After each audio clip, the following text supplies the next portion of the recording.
ఇంకోటి మన టీచర్స్ గొప్పతనం గురించి తెలుసా మీకు?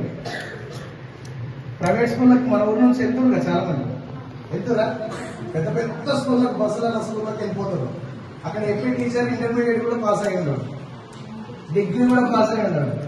కానీ మన టీచర్స్ ఎంత గొప్ప వాళ్ళు అంటే లక్షల మందిలా వేల మందిలా సెలెక్ట్ అయ్యి ఒకే ఒక్క ఆనిముత్యం ఈ స్కూల్కి వచ్చి ఉంటుంది.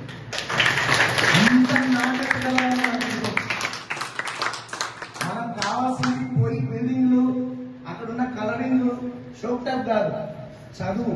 అవునా కదా? ఆ చదువు అనే వృక్షమే ఇక్కడ ఉంది వాళ్ళ రూపంలో. ఆ వృక్షం కింద మనం ఎంత జాగ్రత్తగా ఎంత ముద్దుగా చదువుకుంటే అంత గొప్ప వాళ్ళం అవుతాము. అవునా కదా? అక్కడ చెప్పేవాళ్ళు నిజంగా మీరు ఎంక్వైరీ చేయండి, డిగ్రీ కూడా పాస్ కాని వాళ్ళు అక్కడ టీచర్స్ ఉంటారు. కానీ లక్షల మందిలో వేల మందిలో సెలెక్ట్ అయ్యి మన గ్రామానికి వచ్చినటువంటి వాళ్ళు టీచర్స్ ఒకసారి గట్టిగా చెప్పగలుగుతున్నా. చదువే లక్ష్యం, చదువే గమ్యం, పాఠశాలలోనే బ్రతుకులు తీర్చిదిద్దుకుందాం. చదువులమ్మ ఒడిలో మన బతుకు మార్చుకుందాం. పాఠశాలలోనే బతుకులు తీర్చిదిద్దుకుందాం. చదువులమ్మ ఒడిలో మన బతుకు మార్చుకుందాం. కష్టాలైన నష్టాలైన కడతేర్చేది చదువేరా, కల నెరవేర్చేది చదువేరా.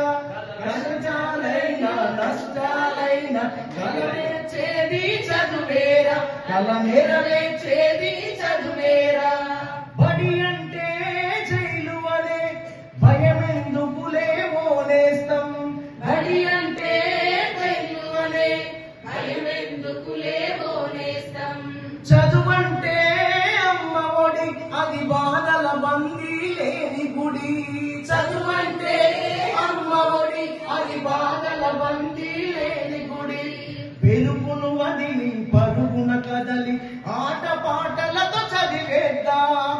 ఆట పాటలతో చదివేద్దాం, ఆట పాటలతో చదివేద్దాం. మన అక్షర జెండా ఎగిరేద్దాం, మన అక్షర జెండా ఎగిరేద్దాం, అక్షర జెండా ఎగిరేద్దాం.